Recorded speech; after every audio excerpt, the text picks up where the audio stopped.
We meet again in my car. Hello everybody, today is my work day, so we're back at my office in my car. Today is actually pretty exciting. I just got paid for November and I made my personal record in collections.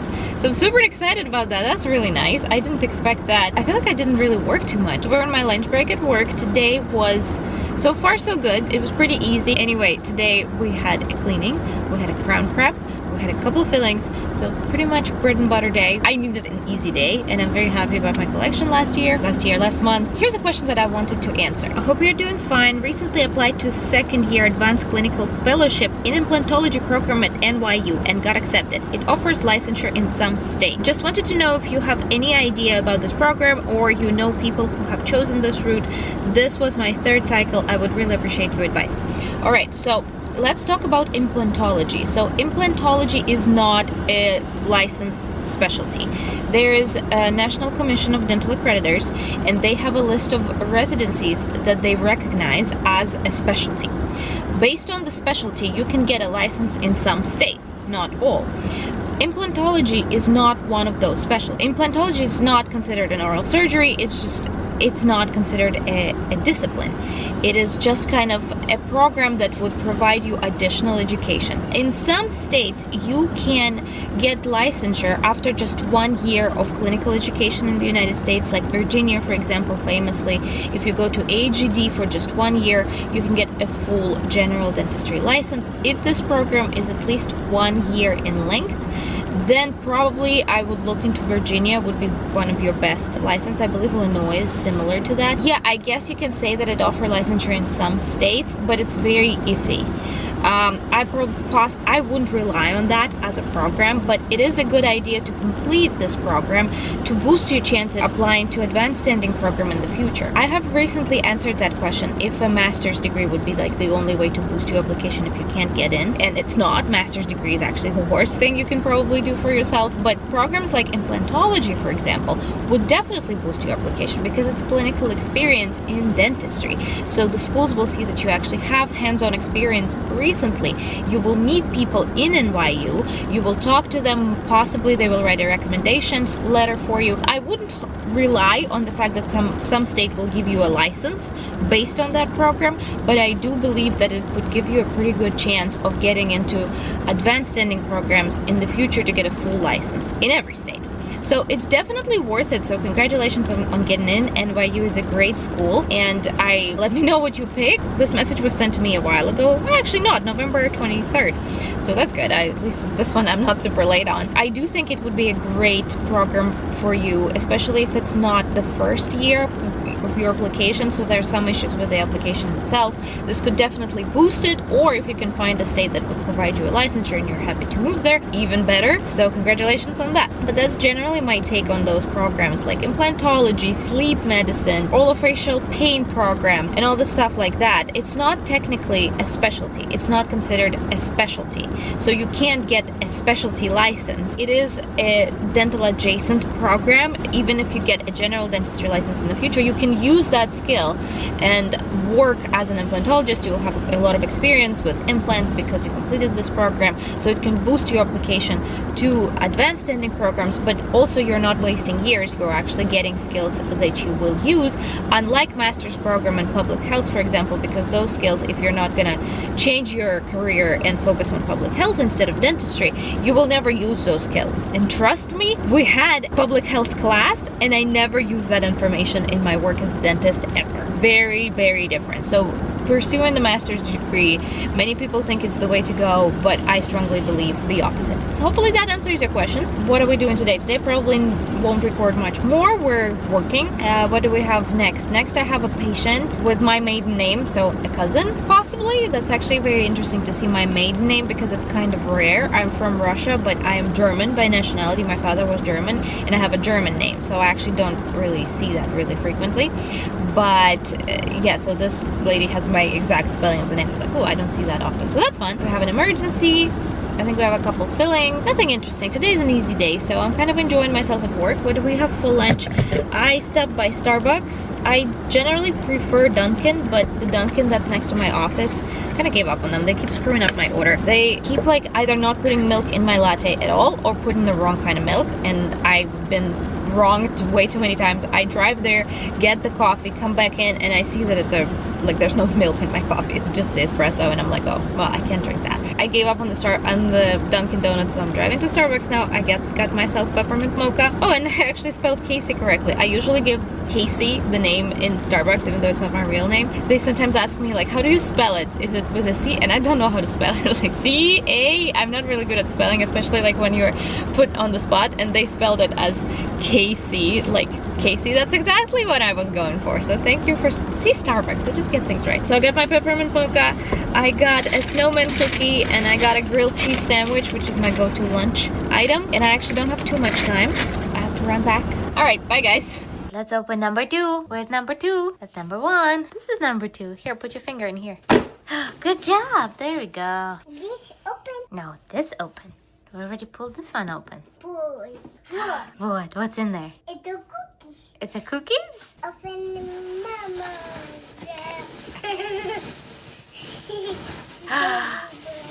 Bubble bath. What is that?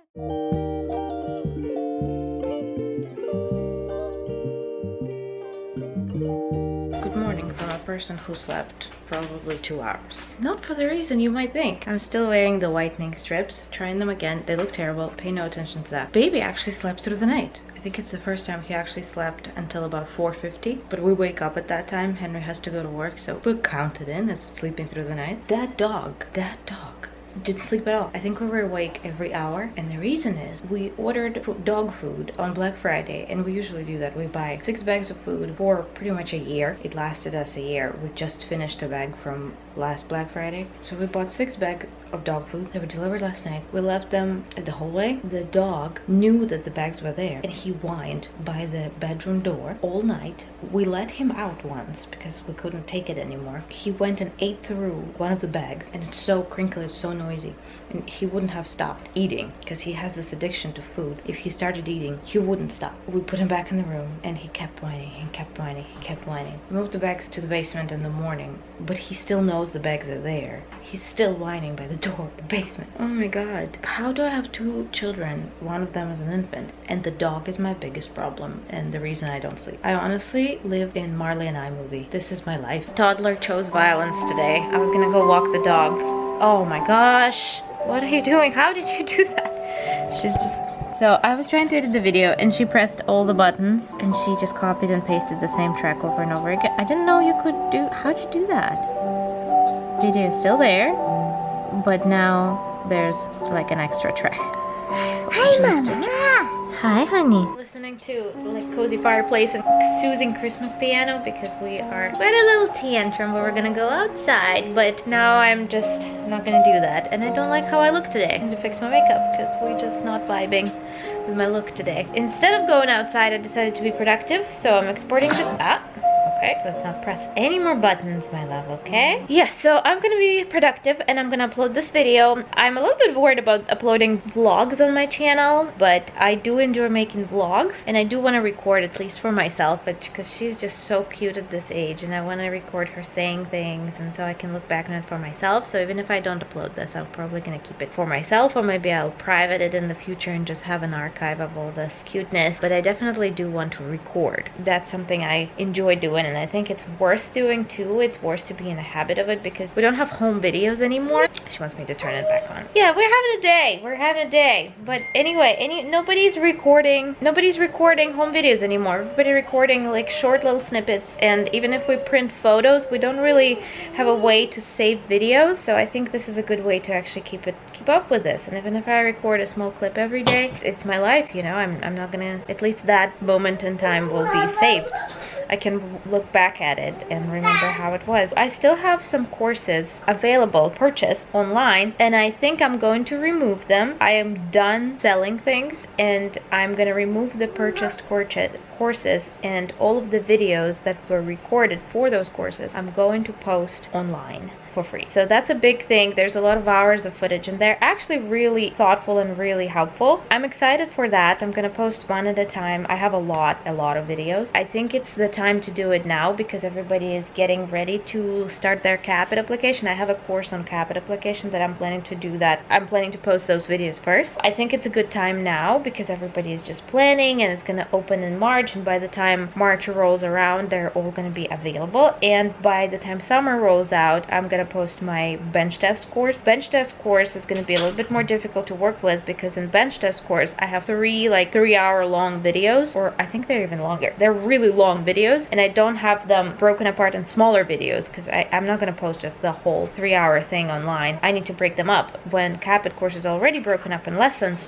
bench test course is just raw footage. So I'm going to break that up. I'm going to post it online. That's going to be a long process. And another thing I want to do, I want to make all of that stuff in a short form content and post it on Instagram as well. So a lot of work going on, and it's not really necessary to do for me because there's already so much information that I posted, and when I started posting about application process there were really not much available. Right now there's a lot more resources, a lot more people are talking about it. It's just for me, I'm mostly a type B personality. What my type A brain comes out when I do these things, like I want to keep it organized. So I want to have a complete, I want to close the gestalt. This boy has been asleep for like 3 hours now. He's been a champ today. Mesmerized. Thomas is asleep. Sleeping. Did you miss Thomas? Yeah? Thomas one time sleeping. You wanna go see him? Yeah. Yeah, let's go see Thomas.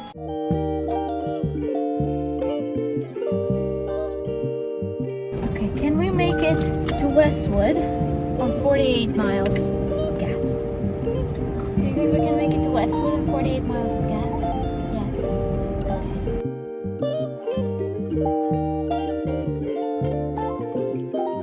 I had a long, hard day, guys. This was a tough one. 2 little ones and just big old myself. It did not work out well for me today, but day's almost over. Just a few more hours until bedtime.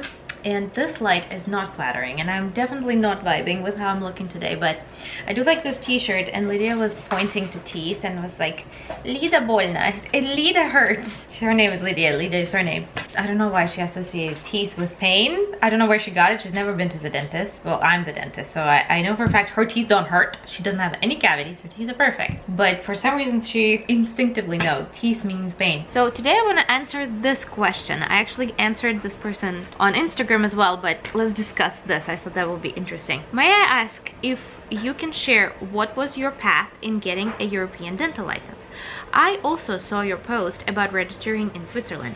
Do you speak French or German in order to register? Thank you for your question. I already answered it on Instagram, but I thought I would open the subject a little bit more. I've researched a lot about licensure in Europe, so it's not easy. So Switzerland is one of the most difficult countries to get licensed. A lot of other dentists who are coming to Europe and who want to work in Switzerland, they do get licensed in other countries and then come to Switzerland. So I am personally not even sure if I will be able to work there. So when we arrived at Switzerland, we did talk to the licensing board, and they actually, to me, looked pretty relaxed. Basically, all you need for them is a valid work permit. You have to be able to work in Switzerland, and then they will even start the conversation about licensure with you. And basically, it's a very small building, and they are just want to evaluate you on a personal level, kind of like getting into dental schools in America. They want to see all of your credentials, see where you're from. You are required to know at least one language, either German or French or Italian. It depends where you live. Your interview is going to be conducted in the language of the canton where you're going to live. So it's very important that language is probably going to be the hardest part. In Switzerland particularly, there's no clear-cut rule of who can and cannot get licensed. Of course, everybody who's from Europe, has a license in Europe, can easily go to Switzerland and work there. But when it comes to outside of Europe people, it's a little bit gray. There is nothing particularly written on their website. It basically just says contact Mebeco is their agency and they will figure it out, and that's what it is. And think about licensing in particularly Switzerland as getting accepted into dental schools in America. You just have to show yourself. They have to look at you, see that you're actually a dentist, see that you're reasonable, see that you can speak whatever language you need to speak, and then they will just give you a license. As much as I was told, they seemed pretty chill about it, but of course it's not that easy. But this is kind of the route that we're going for. There's no exam that I have to take. There's no schooling that I have to do. They just kind of have to figure out if my diploma is valid. It's really hard to explain of exactly what you have to do when other European countries or America has rules. So you have to complete a certain amount of education. You have to write and pass these exams. When it comes to Switzerland, it's not that easy. You just kind of have to show yourself, and if they like you, they like you. That is as much as I understand. They did tell me that if something is not enough in my education, I would have to do some additional schooling, and they would tell me what course to take. So that they weren't really concerned about that. They did mention that I might need to do some schooling, but I did tell them I'm from Russia and I have a Russian license and American license, and they were like, yeah, you'll be fine. That's how we're going. I'm not going to Switzerland thinking that I'm going to be able to practice there right away. I'm totally ready to do whatever is necessary. We don't really know how long we're going to stay there, so we're not making any long-term plans. We're going for 1 year, just 1 year. We have a plan to come back at this time, but we don't really know if we are going to come back, if we are going to find a job there, if we're going to stay for longer, if we're going to stay forever. Just right now it's very up in the air, and we like that we're going for just 1 year. So before we make a big decision that we're gonna move there and stay there forever, we have this trial year to see if we like it or not. It is a different country. We will see how it goes, and I'm gonna report back to you guys when I'm there. But yeah, this is how licensure in Switzerland particularly goes. I looked into licensure in other European countries as well, and that will make my life easier. Then I would be able to work in Europe, in Switzerland particularly, with no problems at all. The easiest way to get licenses is Ireland, as much as I found. In Ireland, you have to take an exam. It's a two-part exam, kind of like our NBD here in the US, and basically then you're licensed. In England, it's similar too. You have to take an exam, certain amount of exams. I think there's more than one, and then you're licensed. The easy part about Ireland and England is that it's in English, and I don't actually have to learn any other language. When it comes to other countries that I was looking at, Lithuania, Latvia, places where I can actually speak Russian, and Russian degrees are actually more useful there than American degree. It probably would be very easy to get a license, let's say in Lithuania, but I would be required to live there and be hired there, and I don't really have much plans to live there for extended amount of time or enough to be hired somewhere. I could get a license there, worst case scenario, but I don't really want to. When it comes to Ireland, once you pass the exam, you are licensed. So yeah, that's where my European investigations go so far. This is just the beginning stages of learning about it. If I'm saying something wrong, if you've gone through the process, please let me know. I'm looking for the information too, and this is just sharing with you what I have found so far. When it comes to Switzerland, I did go specifically to the licensing agency. We drove to Bern and we talked to them there. So that's what they told me.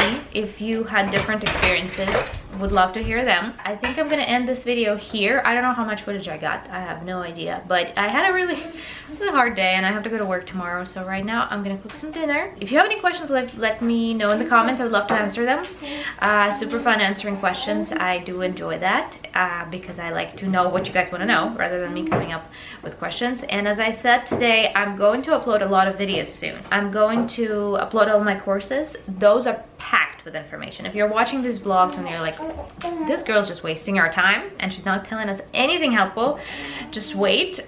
The informative parts are coming. I just need to get all my chickens in order, and particularly this chickens who are running around and screaming at me right now. Just life is hard. Life is hard right now. I have my hands full, literally and figuratively. So hopefully sooner or later I'm gonna be able to do that. I'm definitely planning to do that before March. So in winter, it's all of the videos are coming, so stay tuned for that. All right, love you guys. Thank you guys for watching. Hope you're enjoying your festive moods, and I'll see you in my next one. Bye.